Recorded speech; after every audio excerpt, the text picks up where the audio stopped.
Eu me ofendo quando uma parte da ofensa encontra eco em mim. Mesmo que a ofensa desse homem seja direta e criminosa, para que ela lhe machuque, ela tem que pegar em você. Uma parte sua tem que concordar. Se eu estou na rua e alguém grita cabeludo, eu não vou dizer isso. Nada, porque além de não ser ofensivo, não é como eu me identifico. Não? É muito importante lembrar que o primeiro processo é sempre interno. É sempre interno. Você merece estar em todo lugar a qual seu esforço te trouxe, porque mesmo que você fosse cotista, a cota não é mandada por Sedex. Você abre em casa e entra. Lembrando que o cotista faz vestibular, enfrenta também seleção. Mesmo que seja qualquer um dos procedimentos, eu tenho que entender que aquilo não pode ser dirigido a mim. E se eu tiver essa consciência, eu posso, inclusive de forma tranquila, redarguir a essa pessoa. É preciso redarguir. Mas é preciso também ser muito firme e convidar essa pessoa a acompanhá-la a uma delegacia. É preciso anotar a placa. É preciso tornar público cada caso desses. Porque não se trata de uma idiosincrasia. Não se trata de um jeito. Trata-se de um crime gravíssimo e constitucional. E a vitória do lobo, ela nasce da concordância das ovelhas. E eu preciso denunciar os lobos. Inclusive pelo bem da próxima geração. Preciso fazer isso. Eu gostaria que não fosse assim, mas eu preciso fazer isso. Qual é o grande crime no século XX da Igreja Católica, entre tantos méritos que a Igreja Católica tem? Diante de um crime terrível de um padre pedófilo, ela transferia de paróquia. Ao invés de punir, tirava daqui e botava ali. Resultado, aumentava o leque de oferta do padre. E é por isso que a igreja foi condenada em indenizações milionárias na Irlanda e nos Estados Unidos. Se tivessem reprimido desde o primeiro instante, isso não teria assumido a proporção que assumiu. É claro que a maioria dos padres não é pedófilo. É claro que não são casos dominantes na igreja, mas os casos não dominantes são gravíssimos. É preciso reagir àquilo que tende a crescer, inclusive reagir ao racismo, reagir às violências em geral, porque o meu silêncio custa a vida de mais gente. Aquele gritou macaca para você, manifestando uma série de coisas que não vem ao caso analisar. Outro pode atirar numa pessoa. Outro pode matar, porque se mata por causa da cor. Se mata nesse país por causa da cor. Então, ali você foi ofendida moralmente. Em outro caso, pode ser uma outra questão mais grave. Muito mais grave do que essa. Então, é uma instância importante, que eu já disse na internet. Quando alguém grita para você um insulto do ponto de vista da sua orientação sexual, que é curioso, já que a orientação sexual nunca é ética ou não ética, você pode ser ou não ser aquilo. E aí você concorda ou discorda. Se alguém lhe insulta na rua, seu viado, você reflete. Na minha idade não há espaço para ter dúvida. Quando você é mais jovem tem um espaço, mas não há espaço. Então se você não tem razão, não sou, não teria problema em ser, ou você diz, você me conhece, né? Eu não lembro do seu rosto, mas você me conhece, né? E nos dois casos não é ofensivo, já que preferências sexuais não implicam ética ou não ética. Então, a ofensa mostra também que você trouxe uma parte daquilo. De novo, não é culpa sua. A dor do outro é do outro, a agressão do outro é do outro. Mas eu queria muito transmitir sempre a mensagem que eu tenho que lembrar, usando metáforas do budismo, que a brasa da ofensa, atirada no rosto de alguém, talvez atinja a pessoa, mas sempre queima a mão de quem atinge. E que veneno só é eficaz se eu beber. O veneno só funciona se eu beber. Então é muito importante reagir a isso, dizendo: esse veneno é seu, uma resolução sua. Eu não vou incorporar isso. Um dos livros que a Lohas lançou, que eu vou recomendar para quem quiser, é um livro sobre gênios de origem africana. É um grosso volume sobre grandes gênios da humanidade de origem africana. Por que a Lohas fez isso junto com outro pesquisador? Que ela queria exatamente demonstrar, né, que há muitos motivos para todos nós termos orgulho e há muitos motivos para todos nós termos vergonha de muita coisa, né? É muito doloroso isso, gente, e nós temos que nos policiar. Querem um exemplo notável? Nelson Mandela, que é um homem que eu admiro muito, especialmente pela mudança que ele teve. Entrou na prisão como um terrorista e saiu da prisão um estadista depois de 27 anos. Visitei a prisão dele no ano passado. Nelson Mandela conta uma coisa num texto que me deixou estupefato. Ele era um militante contra o racismo, um militante que chegou a entregar a vida para isso. Estava num voo indo para a Argélia, ele teve treinamento na Argélia, na época de Ben Bella, e ele ouviu numa companhia africana que os pilotos eram negros.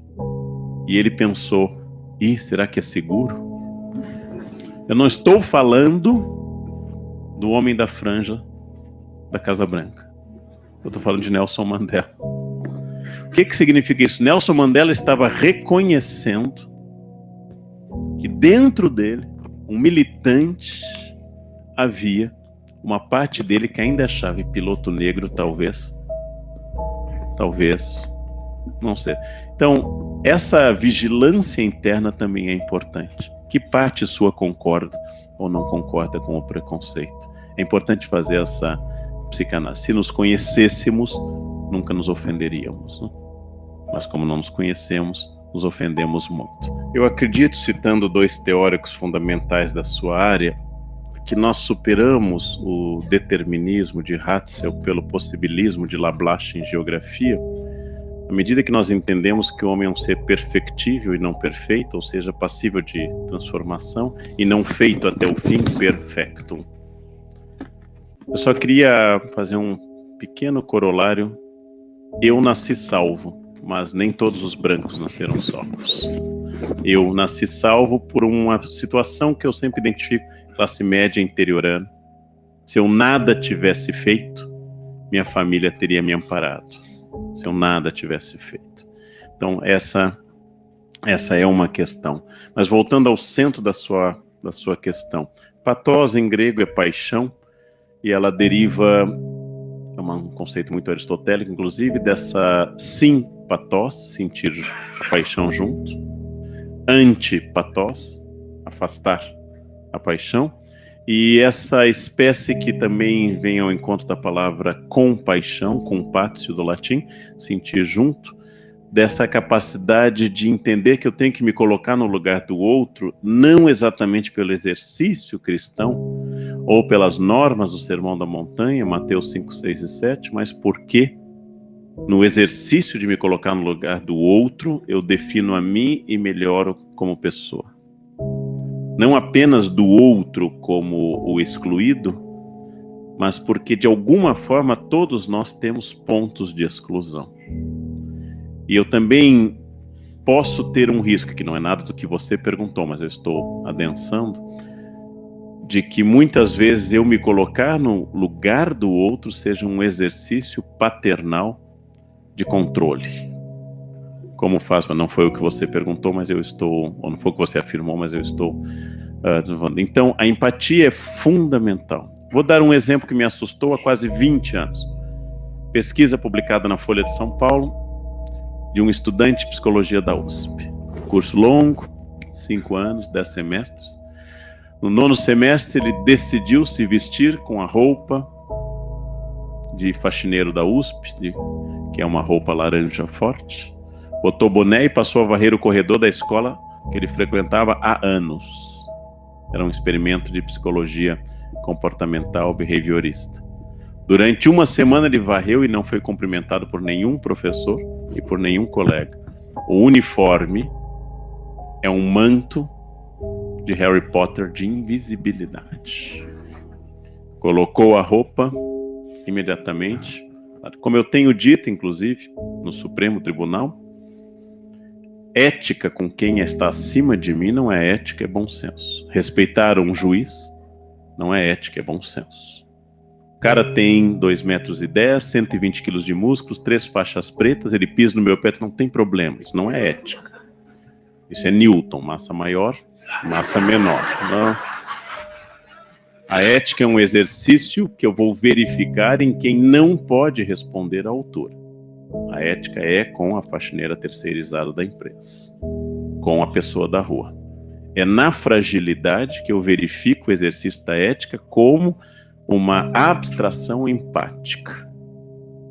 Nós temos autoridade no mundo, mas não toleramos e não podemos tolerar autoritarismo. Autoridade. Eu, como professor, zelo pelo aprendizado de todos. Então, eu posso pedir a alguém que não converse, porque isso atrapalha a todos. A autoridade derivada do interesse comum. Essa autoridade é boa.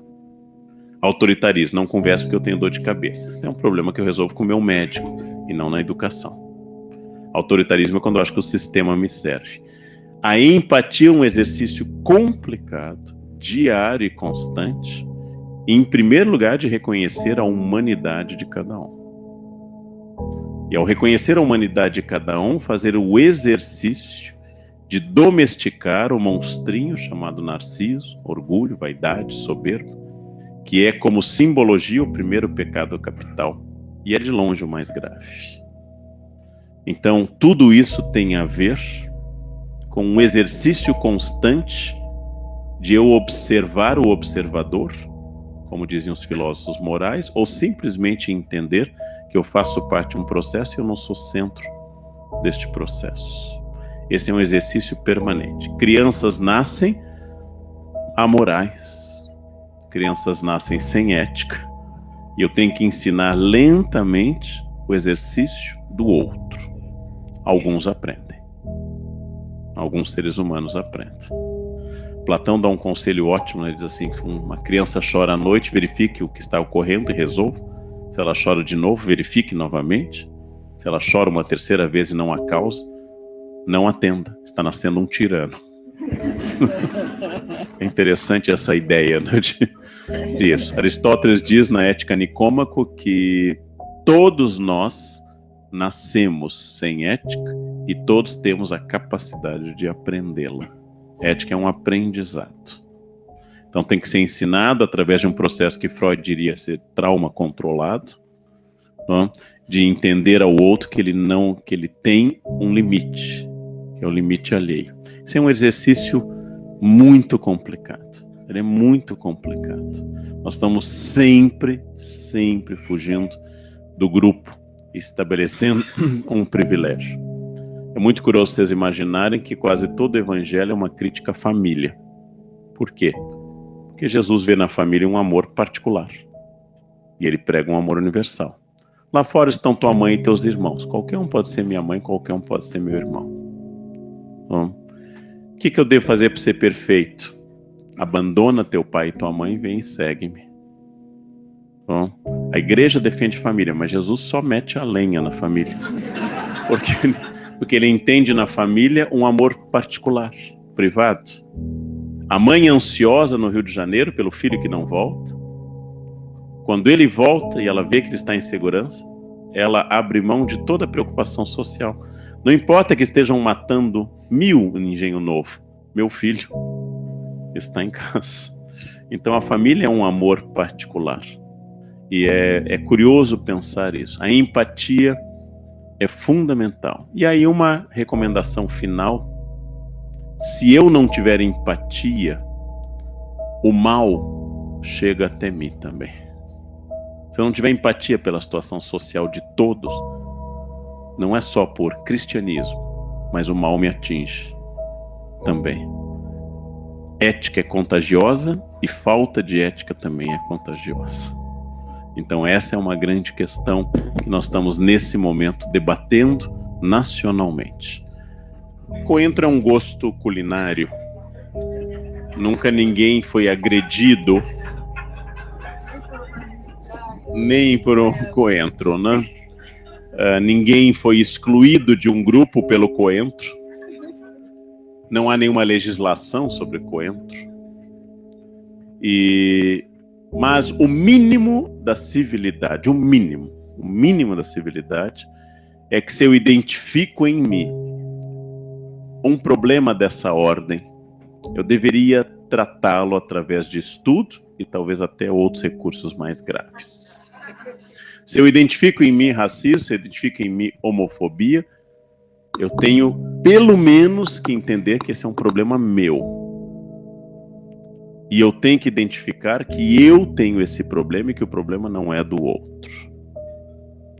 A reflexão ajuda muito. Eu vou encerrar com um exemplo de um preconceito que nós não tocamos, mas que vai crescer no Brasil à medida que a população envelhece e atingimos os níveis vegetativos de crescimento da Europa. O preconceito contra crianças. Já há muitos restaurantes que não aceitam crianças no Brasil e hotéis também, como é muito comum na Europa. Nos voos, e eu pego aviões diariamente, as crianças berram desde o início até o fim. Quando eu mudei essa questão com crianças, porque eu estou sempre escrevendo, sempre do meu lado tem uma criança gritando, sempre. No voo de vinda para a Bahia, tinha do lado, na frente e atrás. Eu fui a Jerusalém e eu escrevi um texto sobre isso. Eu fui a Jerusalém no Museu do Holocausto. Eu estava preparado para o horror que eu ia enfrentar, isso faz muito tempo. Mas antes eu fui no Memorial das Crianças, que eu não conhecia. 1,5 milhão de crianças mortas no Holocausto. Através de um recurso genial, os curadores do museu põem uma vela e com espelhos multiplicam 1,5 milhão de velas. E ficam repetindo o nome das crianças mortas. É só isso, o memorial. Espelhos, velas e os nomes. Eu saí de lá destruído. Acho que foi uma das coisas mais fortes da minha vida. Quando eu saí de lá e consegui recuperar um pouco da consciência, eu disse para mim mesmo: daqui até o dia da minha morte, toda criança que chora é uma vela a menos nesse museu. Toda criança que berra, toda criança, nós devemos educar as crianças. Eu sou o professor. Mas uma criança berrando é uma criança viva, que escapou do Holocausto. As crianças dos acampamentos palestinos de Sabra e Shatila, no Líbano. As crianças de Darfur, no Sudão do Sul. As crianças de Biafra, na Nigéria. As crianças mortas na Candelária, no Rio de Janeiro. As crianças mortas em todo o mundo. Cada criança que berrar, eu vou pensar, incomoda um pouco. Mas eu já fui criança e essa é uma criança viva. E eu vou sorrir. Tem funcionado. Através de uma reflexão, eu entendo que a vida é mais importante que a minha tranquilidade. E que a minha vontade de escrever um texto não é maior do que a defesa da existência de um ser humano. Isso me ajudou a superar o que dentro de mim era. Eu gostava de ambientes de terceira idade, silenciosos, né? Sem ninguém. Hoje acontece isso. Na viagem para a Bahia, 2 horas, com uma criança chutando atrás, outra berrando do lado e outra baixando o banco a toda hora e o meu computador vindo, eu tive que relembrar o museu, parar o museu, vida. Eu posso. Eu sou perfectível. Eu não sou perfeito. Eu tenho vontades muito terríveis dentro de mim. Né? Mas cheguei ao 35º ano de magistério sem nunca ter batido num aluno. É uma vitória. Quero o ano que vem completar 36. E segundo vontade do governo Temer, trabalharei mais 60 anos. E quero chegar ao fim sem nunca ter agredido. A vontade existe. Aí voltando à pergunta da internet. Esse é um problema meu. Eu não posso transformar este problema numa agressão. Toda vez que eu sinto essa violência, eu tenho que entender. Isso é um defeito seu, não é do outro. Não faça espelho. Não transfira para o outro. Tem funcionado até hoje, a tentativa de ser melhor. Eu tenho na cabeça um mantra que meus alunos desconhecem. Esse mantra é ASDFG, C cedilha LKJH. Eu fui alfabetizado com caneta tinteiro. Eu fui alfabetizado com padrões de ordem. Fui educado numa família conservadora do interior do Rio Grande do Sul durante a ditadura militar. Os valores que me formaram, alguns felizmente, foram ultrapassados. E eu vou entrar naquele cargo que existe há milênios. Aquele cargo que está presente no profeta Isaías, está presente no Atos dos Apóstolos, 5º livro do Novo Testamento, que é dizer no Atos dos Apóstolos, ou o profeta Isaías, que quando ele era jovem as coisas eram melhores. E que o mundo atual não tem mais jeito. Isso está na boca de Isaías, está na boca do autor provável dos Atos, Lucas, quando dizer: naquele tempo a comunidade de Jerusalém repartia o pão e não havia necessitados entre eles. Hoje já não é mais assim. Estamos falando do ano 90 da era cristã. Quando um intelectual pega sua pena, seu cálamo e diz: estamos vivendo uma decadência terrível e os jovens não leem mais como se lia. A primeira pessoa que me disse isso foi meu pai, advogado e professor de latim. Hoje ninguém mais lê como nós líamos. E provavelmente meu avô deve ter dito a ele que os jovens não eram mais como eram. Por quê? Os jovens não são como eu e não têm os mesmos valores que eu tenho. Essa é uma das principais virtudes dos jovens. Eles não são como eu sou. Eles terão um outro mundo. Para que esse choque não fosse tão claro e tão evidente, quis a seleção natural que nós durássemos pouco. Até 1900, a média de vida do planeta era de 40 anos, evitando um longo choque de gerações. A medicina está tornando a vida insuportável, porque fez que eu ainda enfrente meus avós, meus pais e meus filhos. E nós ficamos dizendo que não se adapta mais e fazemos as perguntas erradas. Por que você não desliga o celular durante esse jantar? Resposta óbvia, em primeiro lugar: não estou interessado naquilo que está sendo tratado nessa mesa. O que me interessa é estar longe daqui. Resposta também óbvia: porque eu não posso desligar o meu contato com o mundo. Quando surgiu o Face, eu, seduzido por pressões sociais, abri um perfil. Passei 3 meses na rede. Constatei que as pessoas informavam se havia sol ou se haviam comida. E tornavam notícia, ou pelo menos publicável, comi, seguido do símbolo do potássio, kkkk, sempre. Almocei, kkkk. Passei 3 meses contemplando aquilo e decidi que o Face não era o meu campo. Deletei um perfil já lotado. E um aluno de 18 anos me pergunta no primeiro ano de graduação: professor, assustado, o senhor deletou o seu perfil? Eu disse: sim. O senhor perdeu todos os seus amigos. E me veio à cabeça a frase do grande Zygmunt Bauman, que disse que nos seus 90 anos de vida havia cultivado 4 amigos. Uma amizade demanda anos, inclusive porque ela é um item de investimento. Não é possível ter muitos amigos. É caro. Eles se reproduzem, eles casam, eles têm eventos, têm que dar presentes. Não é possível ter muitos amigos. Apenas Roberto Carlos pode dispor de 1 milhão de amigos, devido à renda. Olhei para aquele aluno e percebi não que exatamente ele era inferior a mim. Obviamente não, mas que ele dispunha de um conceito de amizade que não era o meu. Minhas amizades são pouquíssimas.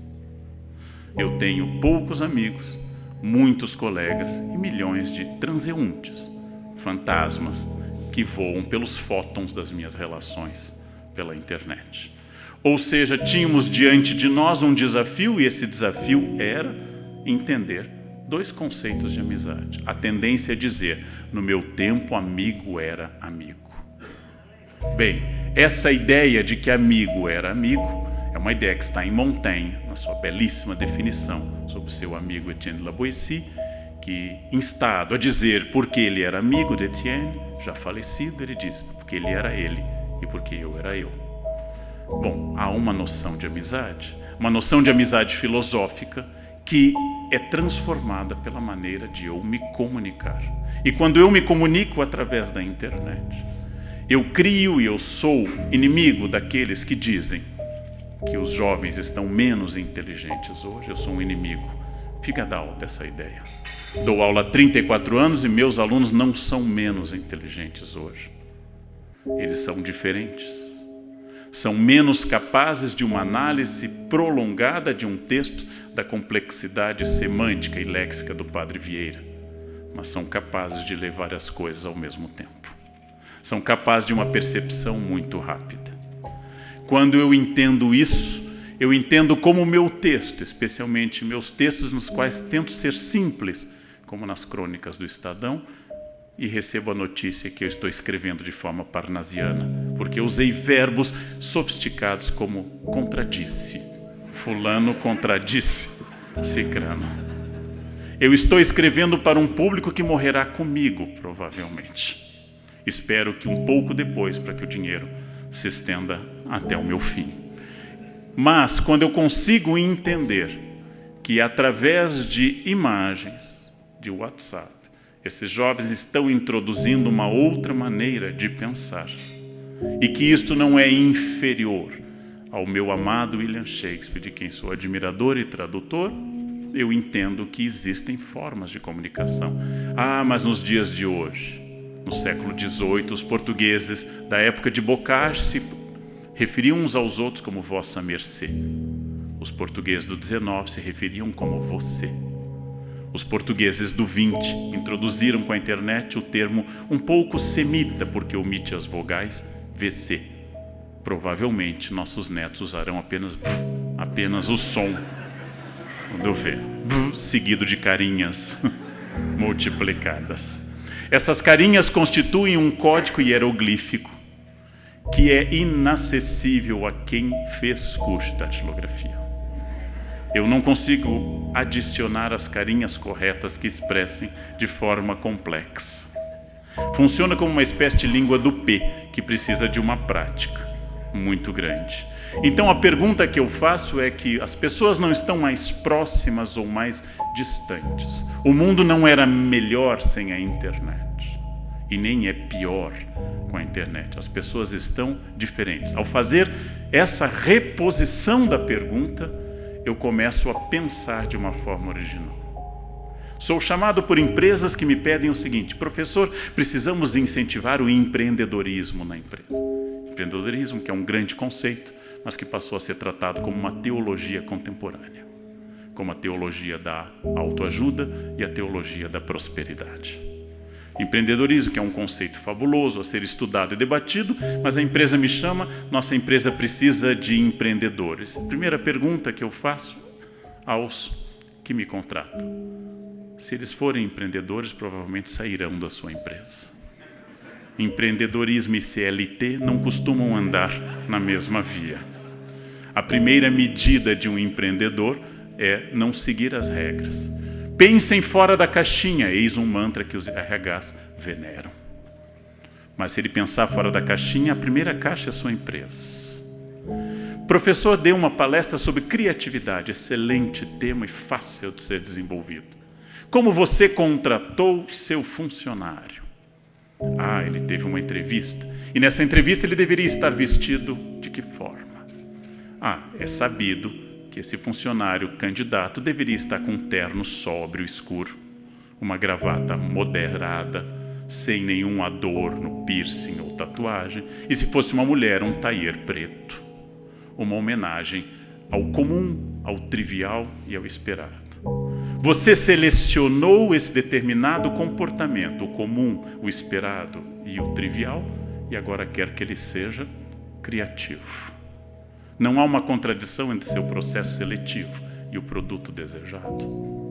Se você queria alguém original, por que escolheu alguém mais ortodoxo que uma pomada minâncora? E saber o que eu acabei de falar já é sinal de idade. Pomada minâncora. Podia ser pó granado também.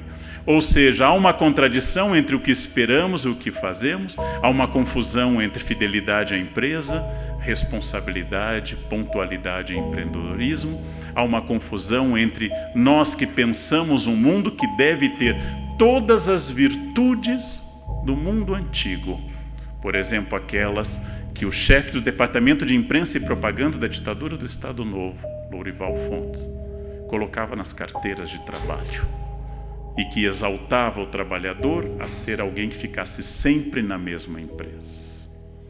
Uma determinada empresa aqui de São Paulo, de grande expressão nacional, me chamou e falou de um problema que eles têm, um problema que não vem ao caso identificar a empresa, mas eles selecionavam seus diretores a partir de uma forma endógena, ou seja, quem entrou ali como office boy terminaria na presidência.